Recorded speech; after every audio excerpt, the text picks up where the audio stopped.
Olá, sejam bem-vindos a mais uma live das páginas Avicultura Industrial e Suinocultura Industrial. O tema de hoje é o estresse térmico e os cuidados com os animais de produção no inverno. As baixas temperaturas, existem algumas medidas nas granjas para melhorar o conforto térmico dos animais, evitando assim perdas de performance produtiva. Para tratar desse assunto conosco hoje, o nosso convidado é o pesquisador da Embrapa Suínos e Aves, Paulo Armando de Oliveira. Engenheiro agrícola graduado pela Universidade Federal de Pelotas, possui mestrado em pré-processamento de produtos agrícolas pela Unicamp e doutorado realizado na Escola Nacional Superior de Agronomia de Rennes, na França. Bom dia, Paulo. Muito obrigado por aceitar nosso convite para tratar desse tema que é importante para o dia a dia do produtor. Bom dia, Humberto. Bom dia a todos que estiverem assistindo essa live. Em primeiro lugar, eu gostaria de agradecer a Gesuli pelo convite, que acho muito importante, né? Estamos vivendo tempos difíceis e temos que fazer uma reengenharia. Então, essas apresentações, essas lives, são muito importantes para que a gente possa levar informação e manter atualizados os nossos produtores, técnicos. Uhum. Perfeito.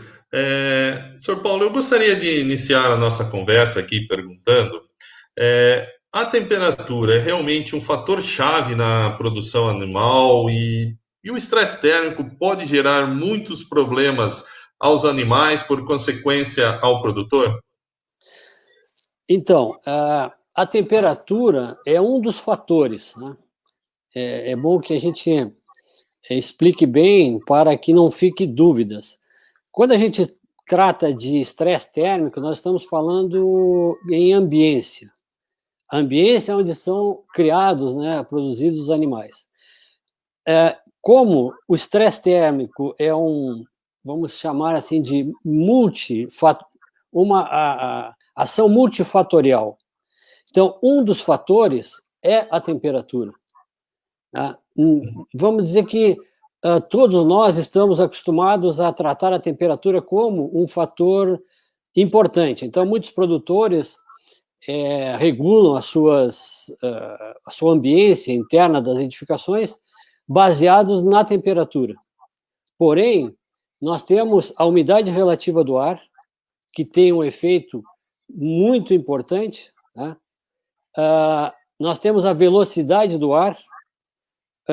Muitas vezes, a gente comparando a produção de aves e a produção de suínos, as aves não são tão afetadas, né, depois de 14, 15 dias, né, quando se abre, como se chama em produção, se abre o pinteiro, elas não são tão afetadas com a velocidade do ar. Porém, os animais, principalmente os leitões, são muito afetados pelo efeito dessa velocidade do ar sobre esses animais.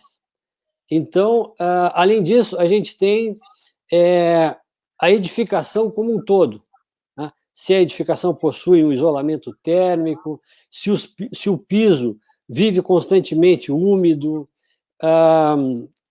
e todos os fatores inerentes, né, da estrutura da edificação. Então, esse conjunto, que eu chamo de multifatorial, vai nos dizer se estamos pode haver um estresse térmico a esses animais ou não. Uhum. Então, é preciso compreender bem também a questão, eu coloco assim a questão dos gases, né? Porque a gente precisa renovar o ar dentro das instalações e a concentração de gases, a literatura já tem mostrado que ela traz efeitos negativos para a produção. Então, vejam, são temperatura, umidade relativa do ar, velocidade do ar, a estrutura, a emissão de gases. Uhum. E aí tem uma coisa, só não querendo te interromper, tem uma coisa muito importante que se chama temperatura efetiva. Nós trabalhamos muito com aquele termômetro de bulbo seco que nos indica a temperatura do ar. Porém, existe o que os pesquisadores, que nós chamamos e que não é muito usado, é a temperatura efetiva, ou seja, qual a real temperatura que aquele animal está percebendo dentro daquele ambiente. E para que isso ocorra, existem esses fatores, como eu coloquei: velocidade do ar, umidade relativa, umidade do piso e as paredes, o envoltório que tem esses animais e, principalmente, a densidade animal. Uhum. Então, esses fatores são importantes para que se defina estresse térmico. Uhum. O senhor falou de mensurar a temperatura real que o animal está sentindo no ambiente. A gente viu que existe uma questão multifatorial. É já comum essa prática de mensurar a temperatura, vamos dizer, que o animal realmente está sentindo, porque parece haver uma tendência da pessoa entrar no aviário e, ao sentir aquela temperatura, seja quente ou frio para ela imaginar que o animal esteja a mesma necessidade. Isso, como que é tratada essa questão? Eu acho que essa pergunta é uma pergunta muito interessante, que muitas vezes os produtores regulam a temperatura ambiente em função do que ele percebe. Né? Só que os animais têm uma percepção muito diferente do que nós.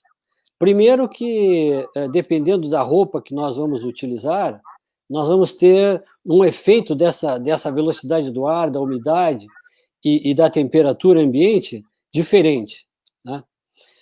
Segundo, os animais, eles têm uma camada de gordura, eles têm as penas, no caso das aves, que é uma proteção natural para essas variações térmicas que ocorrem dentro do ambiente. Outra coisa é que, normalmente, a gente tem camadas na parte mais baixa das edificações, no nível dos animais, a nível dos animais, né? Nós temos uma temperatura mais fria, porque o ar frio, a tendência é diminuir, e o ar quente, a tendência é subir. Né? Então, nas áreas mais baixas, nós temos concentração de alguns gases e efeito de uma temperatura menor. Bom, no caso que tu mencionou, no Brasil, né, e nós não trabalhamos ainda com temperatura efetiva. Por que não se trabalha com temperatura efetiva? Porque para cada local deveríamos definir a temperatura efetiva. Esse trabalho de temperatura efetiva começou com um pesquisador chamado James Bruce, da Inglaterra, que em 1979, olha, veja, 79, Nossa, é antigo, ele já falava em temperatura efetiva, né, e colocava as equações necessárias para se calcular essa temperatura. Por que as pessoas, e por que nós não usamos, os técnicos não usam? Porque ela leva em consideração alguns fatores que muitas vezes não dispomos dentro das edificações, que é a resistência térmica dos animais, que são qual a temperatura do piso, qual a temperatura da parede, a temperatura do ar. Então, todo esse conjunto de informações define o que se considera temperatura efetiva. Hoje, nós estamos começando a trabalhar no Brasil com uma variável que eu considero importante, mais importante do que a temperatura, do que monitorar a temperatura, é o que nós chamamos de entalpia. A entalpia leva em consideração a temperatura, a umidade relativa do ar, né, que ocorre dentro das edificações. É uma variável de medição de calor importante e que define alguns ambientes. Então, eu conheço uma empresa que trabalha com seus equipamentos, são regulados por entalpia na avicultura. Mas eu diria assim que 99% trabalham com temperatura e umidade relativa do ar. Porém, eu quero deixar aqui bem claro, os medidores de umidade relativa do ar, eles utilizam uma placa. E essa placa, tá, dependendo da umidade relativa do ar, ela vai... essa placa é sensível e vai definir se a umidade é 70%, 80%, 90%. Mas o que ocorre? Em ambientes, avicultura e suinocultura, onde nós temos a presença de poeira, essa poeira se deposita sobre a placa e forma uma camada. E aí o que nós estamos medindo é a umidade dessa poeira e não a umidade relativa do ar. Uhum. Então, esses equipamentos deveriam estar num local fechado com ventilação, para que não ocorresse que não houvesse essa deposição. Ou, semanalmente, se fizesse uma limpeza desse material. Só que não se faz isso. Então, o que nós temos com precisão dentro das instalações, dentro do ambiente? É a temperatura. E aí, muitas vezes, os equipamentos acabam sendo regulados por temperatura. É uma maneira importante de se monitorar o ambiente? Claro, sim, sem dúvida. Né? Mas não é a mais eficiente e a mais eficaz. Uhum. Com relação à entalpia, o senhor falou, hoje, aqui no Brasil, os estudos relacionados a ela e a definição desses parâmetros ainda são iniciais, senhor Paulo Armando? Não, existe trabalhos no Brasil, existem trabalhos no exterior que trabalham com entalpia. Existem curvas de entalpia, eu posso citar algumas universidades que nós temos aqui no Brasil, a Exalc de Piracicaba é uma, a Unicamp, com o trabalho da professora Irenilza, né, já mencionando há muito tempo sobre essa questão de regular e de entender o ambiente através do conceito de entalpia. Não é novidade. O que é novidade é que os equipamentos que nós utilizamos hoje para o monitoramento, né, não usam essa variável para regular o ambiente. Né? Eles usam muito temperatura e umidade relativa. Ora, se eu tiver a temperatura e umidade relativa, eu posso calcular a entalpia, eu posso utilizar essa variável para regular, né, a climatização dentro das edificações. E também uma outra variável que é muito importante, que define a nossa condição de renovação do ar dentro de uma edificação, é o CO2. Por quê? CO2 é um gás que nós conseguimos medir com uma certa confiança, né? E os equipamentos para medição de CO2, eles não são preço assim extremamente alto, são preços bem acessíveis e é uma variável que nós conseguimos medir com segurança. E além de medir com segurança, podemos estimar, existe formas de estimar. Eu, na minha tese de doutorado, eu tenho um capítulo lá que a gente estimou o CO2 dentro do ambiente através de modelos matemáticos, e depois, com os equipamentos que nós medimos, na fase de crescimento e terminação, nós conseguimos, com uma boa eficiência, definir, né, essa prevenção, essa estimação de valores de CO2. Aproveitando que o senhor falou a questão dos gases, o fato de estar se ampliando galpões fechados e com controle de temperatura, a questão do gás ganhou uma importância maior dentro desse contexto, né, senhor Paulo? Sem dúvida. Bom, então, o que ocorre no Brasil? A nossa visão em relação ao que se discute os projetos que nós temos aqui de edificações. Nós, primeiro no Brasil, vamos contar um pouquinho da história. A suinocultura entrou no Brasil e a avicultura também, foram cópias de modelos europeus ou americanos. Né? Então, se copiou o que existia na época lá fora e com ambientes controlados.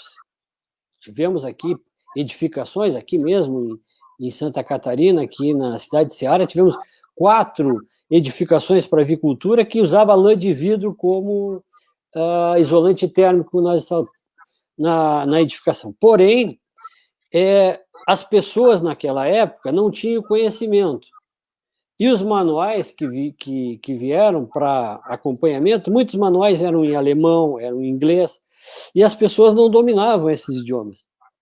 E aí começou tentativas e erros e acertos. O que aconteceu? É que nem o piso. Quando se começou a produzir no Brasil, o piso era totalmente ripado. Aí depois, mas o ripado é muito caro, e aí começou a se diminuir o ripado até que partiu para um piso compacto. Hoje nós estamos voltando, as recomendações hoje são 50% ripado e 50% compacto. Bom, então nas edificações começou a abrimos as edificações.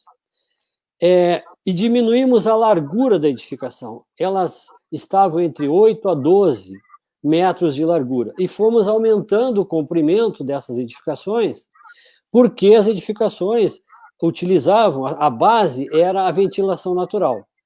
Então, construímos edificações com 50, 60, 120, 150 metros. Bom, agora se discute muito o fechamento dessas edificações, o que eu já defendo há muito tempo, porque nós precisamos isolar termicamente esses ambientes, porque nós temos animais cuja genética evoluiu muito, né? Antes nós tínhamos animais um pouco mais rústicos, que toleravam as variações térmicas. Hoje os animais, em função da sua genética, eles precisam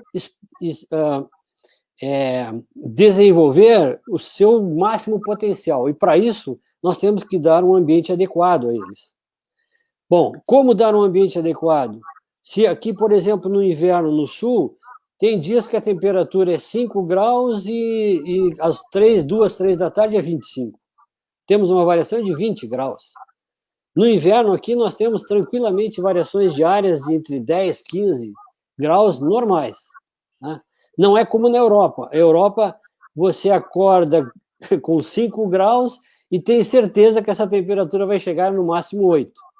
E lá no verão a temperatura chega a 40, 42 graus. Bom, então, como a gente pegou essas edificações, cuja largura era 12 metros, 8, 10, 12 metros, aí começamos a fechar essas edificações e colocamos exaustores, colocamos sistemas de ventilação, placas evaporativas.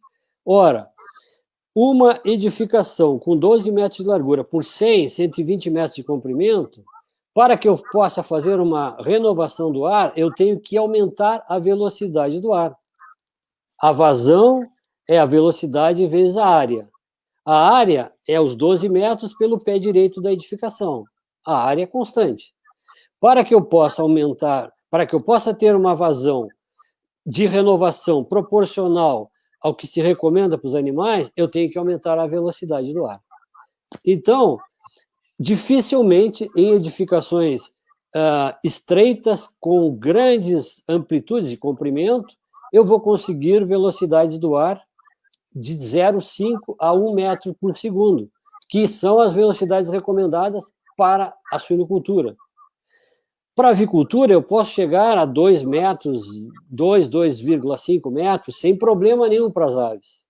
Porém, na suinocultura, esse é o grande problema que nós enfrentamos aqui no Brasil. Bom, além disso,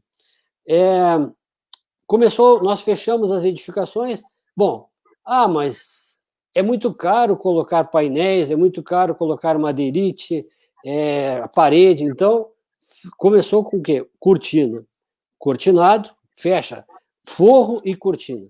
Aí depois se deram levar em consideração que a cortina não é um bom isolante térmico. Então, cortina dupla.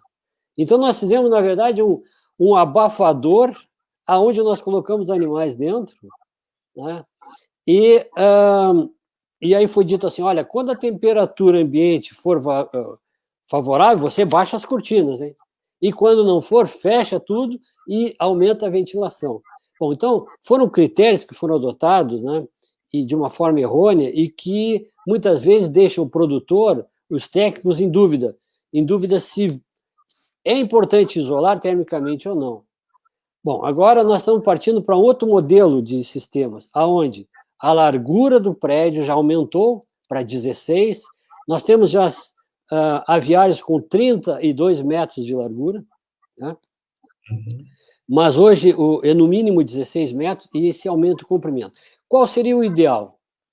Bom, o ideal seria que nós tivéssemos uma edificação onde a ventilação não fosse uma ventilação longitudinal, e sim uma ventilação transversal, porque com isso eu diminuo a potência dos motores, eu tenho uma renovação do ar muito importante e eu consigo trabalhar com uma velocidade do ar em função da fase de produção. Se é leitões, eu não posso ultrapassar 0,5 metros por segundo. Se for suínos em crescimento e terminação, não se aconselha mais de 1,5 metros por segundo. O ideal é em torno de 1 metro. E as fêmeas também. Então, como é que eu consigo isso? Eu tenho que diminuir o comprimento e aumentar a área. Porque, voltando, vazão é a velocidade vezes a área. Uhum. Perfeito. Senhor Palamano, eu queria voltar a essa variação de temperatura que o senhor falou, mas antes eu queria só... temos uma pergunta aqui da Débora Carneiro. Ela está perguntando aqui, ó, qual o teor de umidade aceitável para a produção de aves nos galpões? A gente tem um teor de umidade que seja um parâmetro, senhor Paulo Armando? Então, hoje, em aviários, a recomendação é entre 65% a 75% de umidade relativa do ar. Bom, agora, é preferível você aumentar um pouco mais a temperatura do que a temperatura recomendada de 24, 28 graus. Você aumenta um pouquinho para diminuir a umidade relativa do ar. Um ambiente muito seco, né, onde a umidade relativa diminui de 50%, é desfavorável para a produção de animais. Então, o ideal é ficarmos aí na faixa de 65 a 75 no máximo. Essa é uma preocupação que a gente precisa ter em função da fase dos animais, no caso da suinocultura, e da avicultura, que ela começa com uma temperatura mais elevada, em torno de 29, 30 graus, e vai diminuindo conforme as aves vão crescendo, no mínimo 24 graus, né? E cuidar da umidade relativa do ar. Bom, como é que uma das formas de controlar a umidade relativa do ar. Mesmo no verão, muitas vezes, à noite, a umidade relativa do ar é alta, principalmente em algumas regiões. Então, a gente tem que promover um pequeno aquecimento para reduzir a umidade relativa do ar. Quando nós aumentamos 5 graus, nós conseguimos baixar 20% a umidade relativa do ar. Então, entre 2,5 a 5 graus, um pequeno aumento, eu consigo uma grande redução da umidade relativa do ar. Uhum. É uma boa pergunta essa que a Débora foi quem perguntou, a Débora Carneiro aqui, que inclusive está agradecendo ao senhor pela resposta aqui. Senhor Palamano, o senhor estava falando da variação de temperatura ao longo de um dia, principalmente aqui no inverno, às vezes, ao longo do dia, você pode ter variações que chegam a 10 graus centígrados entre a máxima e a mínima. Que cuidados os produtores têm que tomar neste período, exatamente frente a esse desafio dessa variação de temperatura ao longo do dia? Bom, nós temos temperaturas, dependendo da região, né? Por exemplo, vamos dividir o Brasil em duas regiões, uma região considerada quente e uma região cuja variação de temperatura, mais para a região sul, né, que tem dois climas distintos, um clima quente e um clima frio. No caso do clima frio, né, por exemplo, agora nós estamos entrando no inverno, eu preciso manter a temperatura, por exemplo, numa creche, onde os animais são mais sensíveis, eu preciso manter no mínimo 24 graus. Bom, para que eu possa manter 24 graus, eu tenho que ter um bom sistema de aquecimento, através de fornalhas ou outro meio, né? Porém, a temperatura externa pode amanhecer, ou mesmo na madrugada, chegar a 0 graus, chegar a 5 graus. E eu preciso de 24, 25. Então, eu tenho um delta de temperatura de 20 graus. Como resolver esse problema? Existem duas formas. Ou eu aqueço, ou eu faço um sistema de isolamento térmico através de paredes ou através de painéis. Ou também, já a gente tem um exemplo aqui de sucesso aqui na região, que é usando o madeirite naval. Então, com isso, eu tenho um isolamento térmico. Por que o isolamento térmico é importante? Porque eu consigo manter a temperatura dentro de um ambiente, naqueles níveis que são recomendados. Agora, se eu tiver cortinas, ela não tem um bom isolamento térmico. Então, o que vai acontecer? Eu vou ter que aquecer. Eu vou ter que gastar muita energia, lenha ou pellets, para manter, né, um aquecimento de 24 graus, quando a temperatura lá fora é 10, é 5 graus.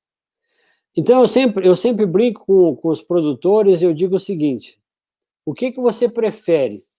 Aquecer os animais com lenha ou aquecer com ração?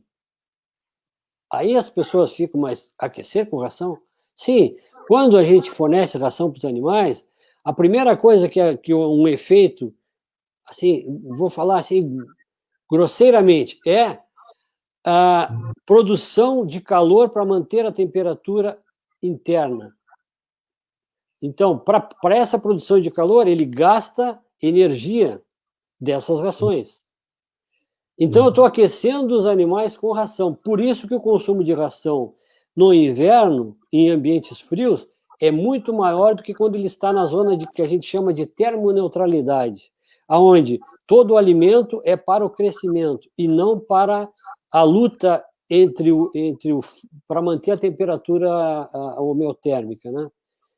Interna desses animais. Então, é aquela história: vai aquecer com ração ou vai aquecer com lenha?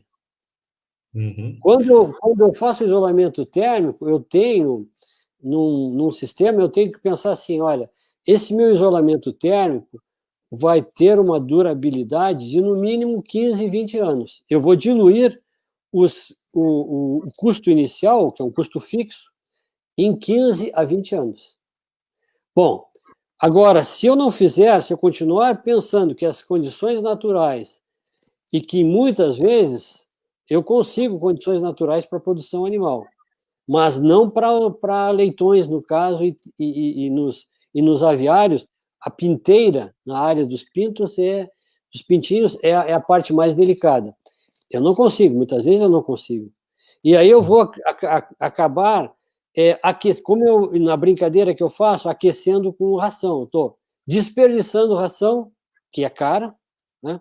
Impacta em 75% a quase 80% do custo de produção, para aquecimento dos animais. Então, esses cálculos é importante que os produtores façam antes de decidirem o que vão fazer e como será o projeto das suas edificações.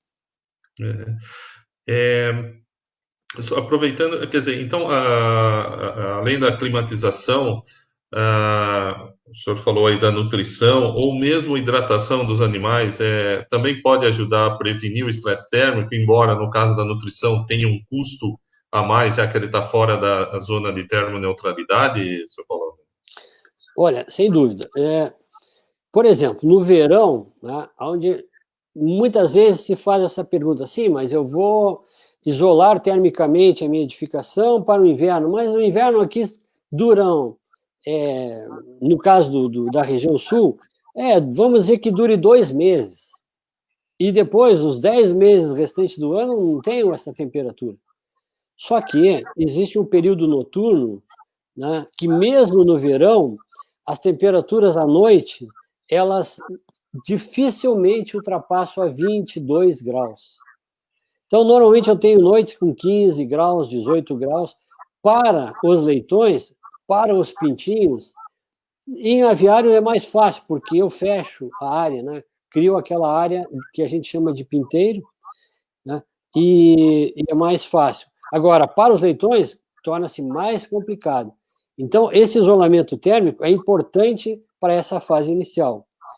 E na fase adulta? Os animais adultos, quando a temperatura ultrapassa a 28, 30 graus, ele tem um impacto muito grande. Esses animais não consomem alimento, eles não se alimentam, porque o animal sabe que o alimento é rico em energia, isso vai gerar uma temperatura, vai gerar um estresse térmico alto. Então, ele acaba diminuindo e vai se alimentar nas horas mais frias. Ou seja, grande parte desses animais acabam se alimentando à noite, no verão. Então, o isolamento térmico, ele é tão importante no inverno e talvez mais importante no verão. Principalmente, aí é uma das coisas que eu tenho falado, por exemplo, no Mato Grosso é importante termos isolamento térmico, porque eu tenho temperaturas acima da temperatura chamada de termoneutralidade. Qual é a temperatura de termoneutralidade para animais pesados? É 22 graus, 20, 22 graus. Acima de 20, 22 graus, os animais começam a ter problema. Eu estou falando em coisas onde eu quero expressar a genética desses animais no seu maior potencial. Leitões resistem temperaturas a 28, 30 graus, porém, os leitões, o mínimo de temperatura dentro de uma creche é 24 graus. Animais adultos, então, eu posso dizer que, assim, variar entre 16 graus, 14, 16 graus a 22 graus, chegando em um pico de 24. Acima disso, eu começo a ter problema de estresse por calor ou por frio. Entendi. Sr. Paulo, chegou mais uma pergunta aqui do Kleber Watanabe. Ele está perguntando aqui se em barracões de pressão positiva, considerando temperatura e umidade elevada, como é possível melhorar a condição de ambiente visando reduzir o estresse calórico dos animais? Então, em barracões com pressão positiva, considerando temperatura e umidade relativa do ar, como é possível? Primeiro, como eu falei, temperatura que os animais percebem, né, que a gente chama de temperatura efetiva, leva em consideração o ambiente como um todo. Ou seja, a umidade do piso, a densidade animal, né, a velocidade do ar dentro do barracão e depois as temperaturas dentro da faixa de conforto para cada fase animal e a umidade relativa do ar não ultrapassando de 75%. Se eu conseguir manter uma densidade animal razoável, o que eu chamo de densidade razoável? Crescimento e terminação é 1 animal por metro quadrado. Creche são 3 leitões por metro quadrado. Né? E depois tem as fêmeas, 3,5 metro quadrado por fêmeas em baias coletivas. Então, essas são densidades. As aves, dependendo das aves, de 14 a 16 aves por metro quadrado. Bom, então, eu mantendo essa densidade, eu tenho que ver as condições de umidade dentro da edificação, da renovação do ar através da ventilação. A ventilação não pode ser um fator de estresse, correntes de ar muito, muito intensas prejudicam os animais, e os animais, os suínos, começam a ter problema respiratório, né, que é o primeiro sinal, né, quando eu estou com uma velocidade do ar acima do recomendado. Então, são esses fatores que o produtor tem que levar em consideração. Quando usa placas evaporativas, né, que é os cooling, né, os pad cooling, para que eu aumente a umidade relativa do ar, para que eu diminua a temperatura, porque o ar quente, quando passa através da placa, essas partículas de água são evaporadas. Né? Então, eu evaporo a água contida na placa, reduzindo o calor, porque esse ar tem um calor, e o calor vai evaporar a água que está presente na placa. E com isso eu reduzo a temperatura. Quando eu uso o calor do ar, eu estou diminuindo a temperatura. Consigo aí eficiências de 6 a 8, 10 graus. Porém, tudo isso é muito importante quando eu tenho uma edificação, tá? Aí que eu já tivemos em vários lugares, eu tenho até fotos aí para mostrar, mas não vem ao caso, aonde o produtor se queixava, na metade eu tenho placa evaporativa, tenho os exaustores, dentro da recomendação, a velocidade do ar não passa de 1 metro e meio por segundo, mas eu tenho um problema que na metade do galpão, em direção aos ventiladores, aos exaustores, a temperatura é maior do que na área mais próxima das placas. Bom, aí eu entrei na edificação junto com o produtor, e aí o que eu mostrei para ele? O problema, tá, é a forma como tu direciona o ar dentro dessa edificação. Então, na primeira parte, as placas laterais, elas formam uma área ali muito úmida, e essa área é muito prejudicial aos animais. Aí o ar começa a se deslocar. Como a edificação, essa que eu estou exemplificando, ela tinha cortinas laterais, essas cortinas não têm um perfeito isolamento, tanto térmico quanto o isolamento do ar. Começa a entrar ar, que a gente chama fuga. Começa a entrar ar por essas cortinas, e da metade do galpão para frente a temperatura se eleva, chega a subir 6 a 8 graus. Aí o que nós fizemos? Eu disse para ele, olha, você tem aquele, como é que se chama? Esqueci o nome agora, para fazer fumaça para as abelhas, para na hora que a gente vai retirar o mel?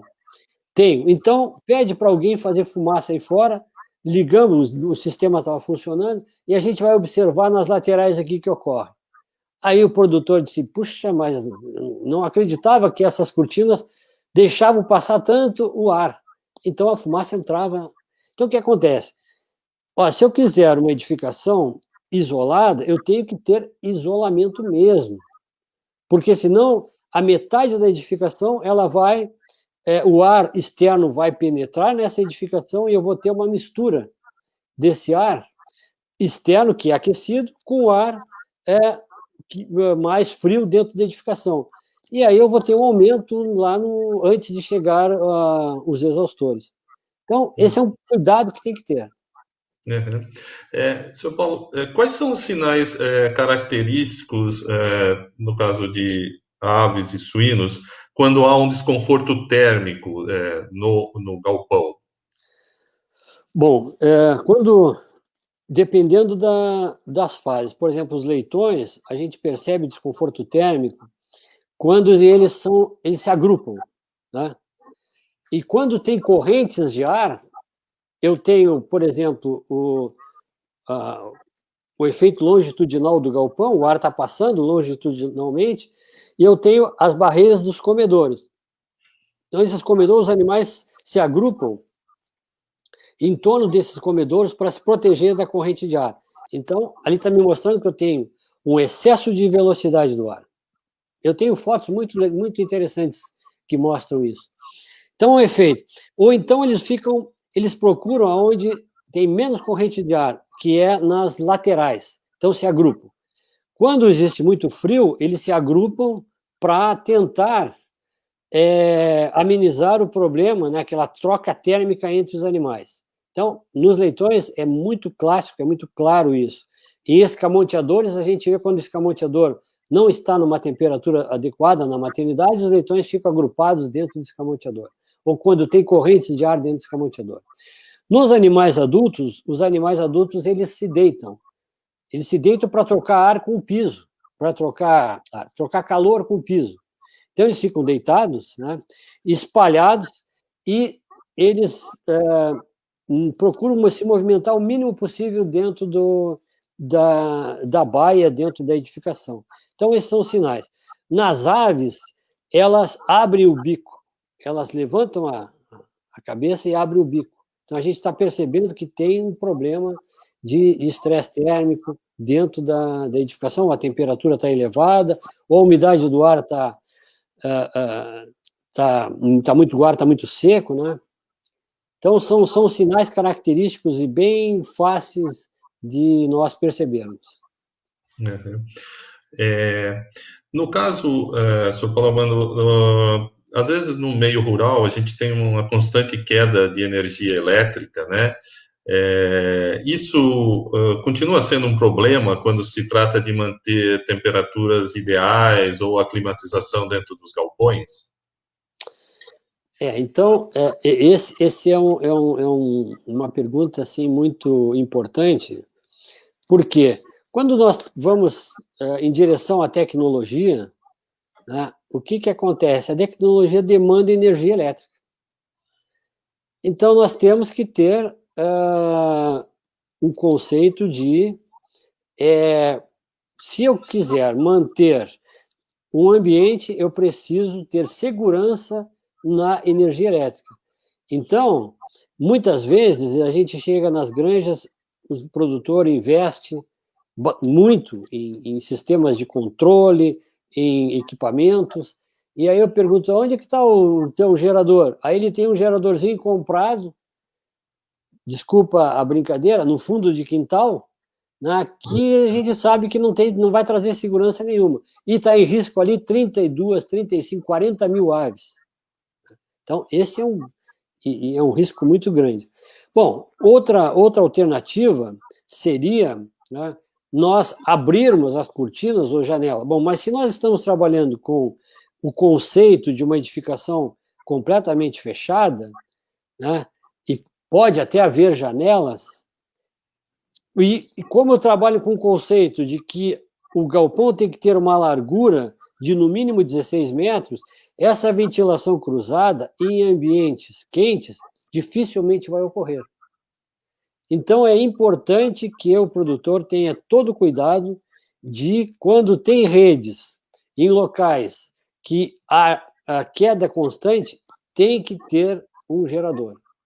Esse é um investimento que não pode faltar dentro de uma granja. Isso a gente está falando aí no caso, tecnologia não só em termos de equipamentos, mas talvez conceitos, como o senhor falou, na construção do galpão. O que tem que ser levado em conta pelo produtor quando ele vai investir na construção de um galpão, visando principalmente uma maior facilidade aí no controle térmico, no controle da temperatura interna desse galpão que ele está investindo? Bom, são muitos fatores, né? Eu não dá assim para dizer, são muitos fatores. Primeiro, ele tem que pensar assim, o que eu quero?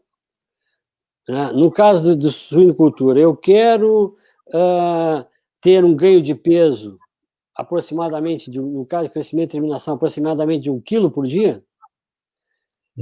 Eu quero reduzir o número de dias dentro de produção.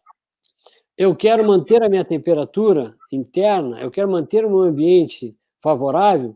Então, eu tenho que ter um projeto de uma edificação que pense todos esses fatores, desde escolha de piso, manejo dos dejetos internos, vazão de água para que não tenha excesso de água, controle de vazão dos bebedouros, temperatura da água, uma coisa muito importante que a gente não leva em consideração é a temperatura da água.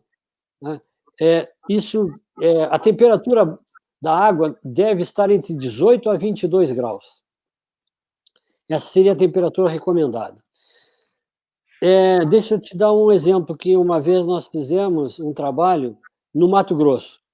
Nós fomos medir a temperatura da fonte até dentro de um aviário, até o último ponto do galpão. Aí começamos, na fonte estava 22 graus. A água já estava saindo com 22 graus.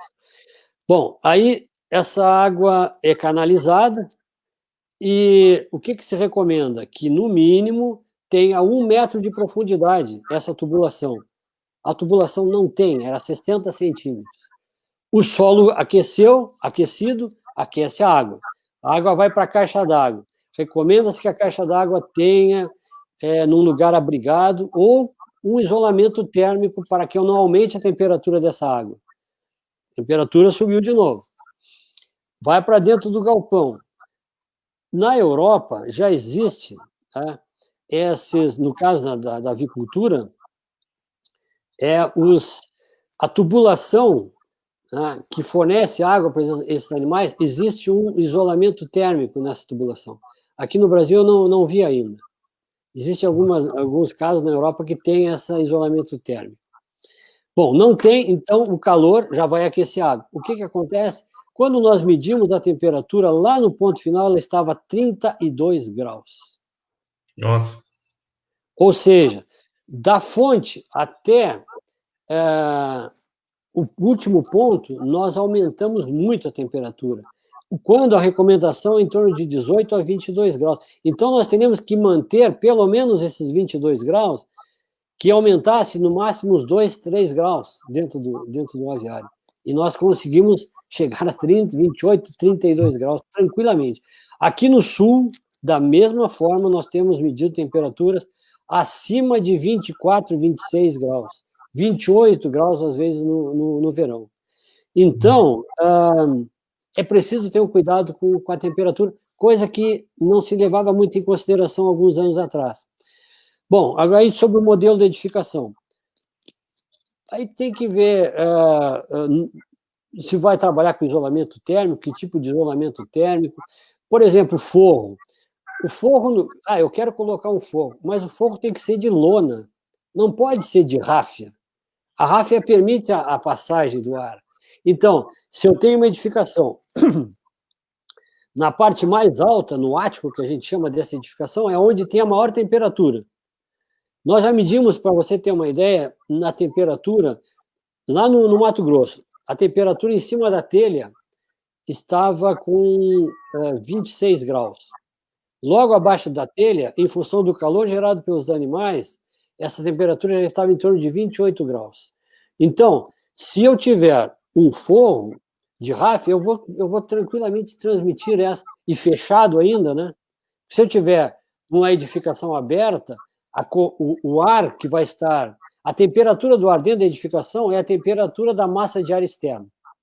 Uhum. Isso nós fizemos um trabalho no Mato Grosso mostrando isso. Não adianta colocar um isolante térmico lá na cobertura, porque a temperatura da massa de ar externo é que vai definir a temperatura dentro do aviário.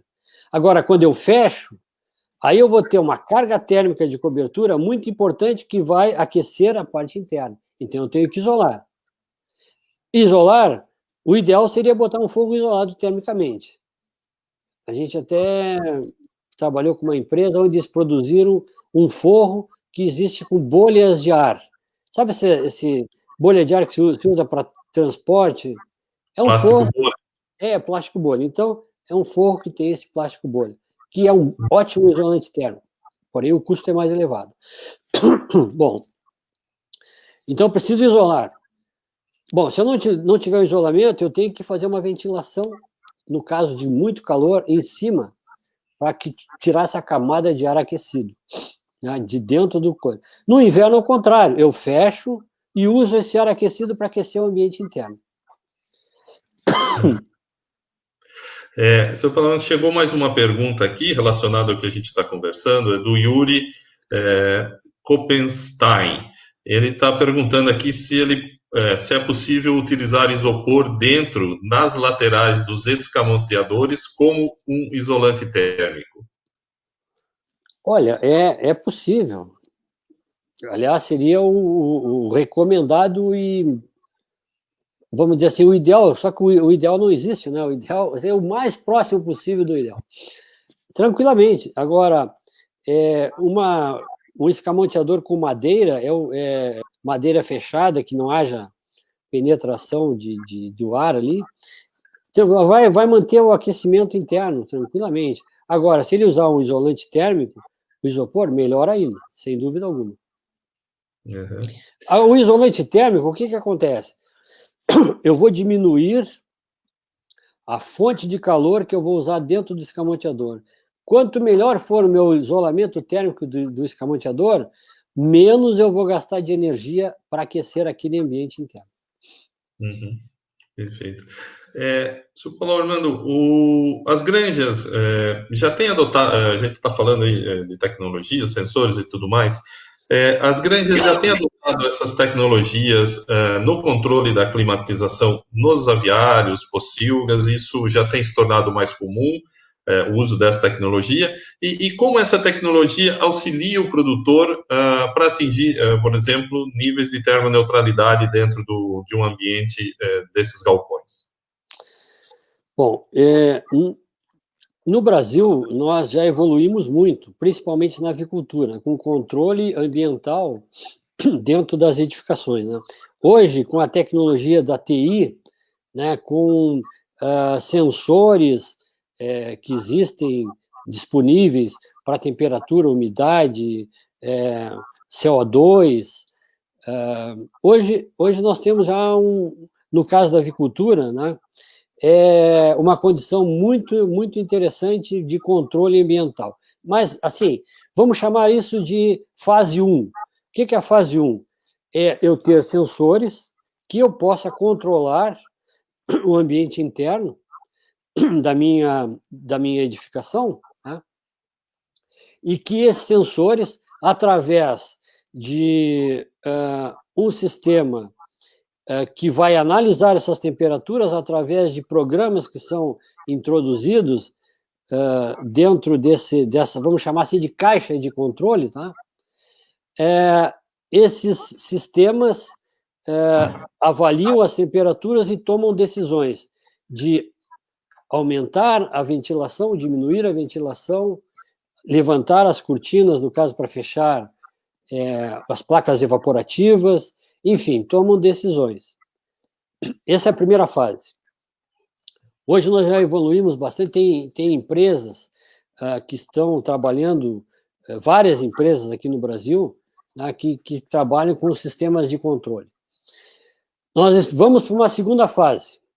Assim, essa segunda fase, e tanto para a avicultura como para a suinocultura, esses dados, né, serem armazenados num ponto único, que a gente chama irem para a nuvem, serem armazenados na nuvem todas essas informações, que além dos controles internos, nós vamos ter uma comparação entre as granjas, como que essas granjas, numa determinada região, estão se comportando, em termos de temperatura, umidade, temperatura da água, consumo de água, e nível de CO2. São os parâmetros interno e externo. Aí depois, já estamos começando a ir para essa segunda fase. Já começam algumas empresas a trabalhar com monitoramento, gráficos e tal. Mas depois nós vamos passar para uma terceira fase. Essa terceira fase que é a tomada de decisão antecipada do problema. Ou seja, nós vamos ter que nos anteciparmos a um problema que vai ocorrer, através de indicadores que nós vamos extrair desses ambientes. E esses indicadores, vamos dizer assim, olha, se diminuiu o consumo de água, pode ter um problema de saúde desses animais. Se existe uma tendência de aumento de temperatura interna, nós vamos ter um estresse térmico. E aí o produtor é informado, né, que ele precisa tomar uma decisão urgente. E lá numa quarta fase, aí, eu vou dizer assim, uma fase lá no futuro, isso vai ser tudo através de inteligência artificial. Esse sistema vai comandar todo um sistema, né, e que é através da inteligência artificial. Isso é uma da última fase que existe. O que eu estou falando, tá, começa a se tornar uma realidade hoje. Essa fase 1, através de sensores dentro das edificações, para esse controle todo que nós estamos falando, já está muito bem definido. Embora a gente tenha alguns probleminhas de definição de sensores, mas isso é uma coisa secundária. A fase 2 do armazenamento de dados através da nuvem também já está sendo muito bem consolidado. Mas nós vamos entrar agora depois na fase 3. Hoje a Embrapa tem um trabalho muito interessante dentro disso que eu estou mencionando, com a Agnes, uma empresa de Florianópolis, né, que trabalha com TI, e também com a Copérdia, que é a cooperativa aqui de Concórdia, que permite que seja instalado, hoje já tem mais de 25 granjas instaladas com esses equipamentos, mandando os dados para nuvens, e nós estamos na fase de usar o nosso conhecimento para monitorar e depois vamos logo em seguida passar para essa terceira fase, que é as recomendações. Então, hoje tem a Inobran que fornece os equipamentos, não estou fazendo propaganda de ninguém aqui, mas estou falando que são parceiros, né? Através da Agnes, essa parceria Embrapa, a Agnes, a Copérdia e a Inobran, no sentido de que para monitorarmos, armazenarmos, tratarmos esses dados e, numa terceira fase, quais as recomendações necessárias.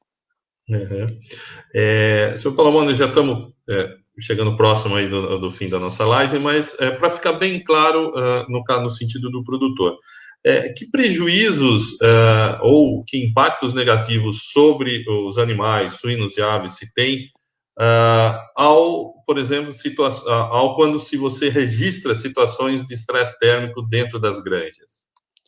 Certo.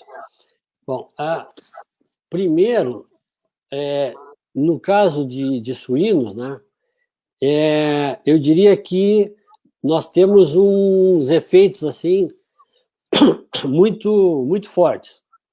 Por exemplo, quando a velocidade, tá, for superior a 0,2 metros por segundo, tá, isso acarreta uma baixa da temperatura de 1 grau.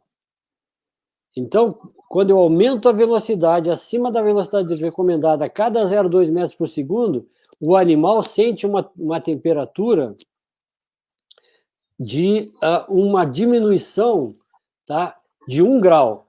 Então, eu posso ter, para 1 metro por segundo, uma redução de 8 graus. Isso provoca, tá, efeitos importantes. Quando a temperatura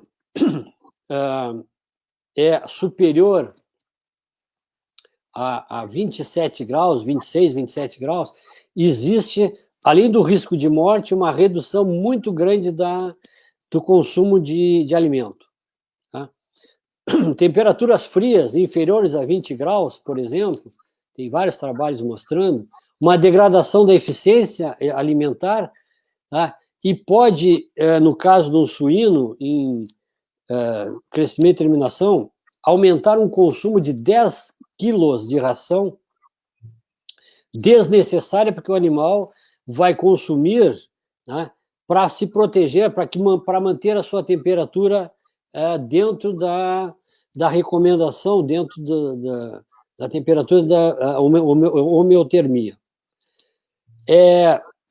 Quando, por exemplo, na questão de gases, né, eu tenho que manter recomendação, no caso de amônia, por exemplo, não ultrapassar a 25 ppm, taxa de concentração. No caso de CO2, não se recomenda mais de 1.500 ppm. Nós já medimos aqui, num trabalho que fizemos recentemente, de manhã, quando chegávamos nas creches, medimos concentrações de 2.000 a 3.000 ppm. Então, são dados importantes. E tudo isso vai acarretar o quê? Redução de ganho de peso e aumento do consumo de ração.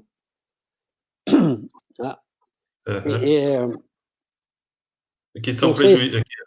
Isso, exatamente, que trazem um impacto negativo para o produtor, exatamente porque você tem, às vezes, uma redução de performance e também um custo na ração muito maior, né, Sr. Paulo? Sem dúvida. Olha, tem um dado interessante, por exemplo, o ganho de peso dos animais, tá?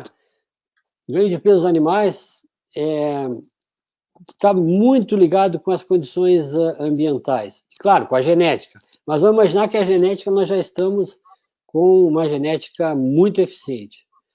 Quando eu tenho uma temperatura, o ITU, que é o índice de temperatura e umidade, medido, índice de temperatura e umidade. Quando esse ITU tem uma variação, tá, diminui esse ITU, eu vou diminuir o ganho de peso desses animais, chegando o ideal em torno de 950, 1.000 gramas, eu vou reduzir para 400 gramas. Tá? Então, e isso é um fator muito limitante para a produção. Ou seja, se eu não tiver esse controle de temperatura e umidade, eu posso diminuir muito a produtividade e o ganho de peso desses animais. Uhum. Perfeito. Eu gostaria de agradecer imensamente aqui a participação do pesquisador da Embrapa Suínos e Aves, Sr. Paulo Armando de Oliveira, em nossa live aqui nas páginas da Avicultura Industrial e Suinocultura Industrial do Facebook. Sr. Paulo, muito obrigado aí pela participação, por ter aceitado o nosso convite. Humberto, eu que tenho que agradecer a Gesuli por essa oportunidade e, em nome da Embrapa, nós agradecemos muito essa colaboração, essa parceria que nós temos com a Gesuli, né? E estamos à disposição de vocês, toda vez que vocês quiserem fazer uma live e discutir assuntos com mais perguntas, coisas mais pontuais que a gente pode colocar de uma forma mais assim, mais dados técnicos, né? Que agora essa live foi uma live geral assim sobre o efeito térmico, sobre as condições ambientais dentro das edificações.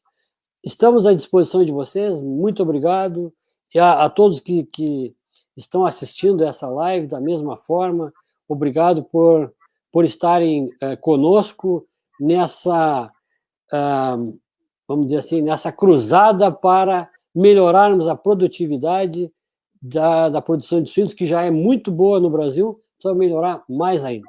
Obrigado, Humberto.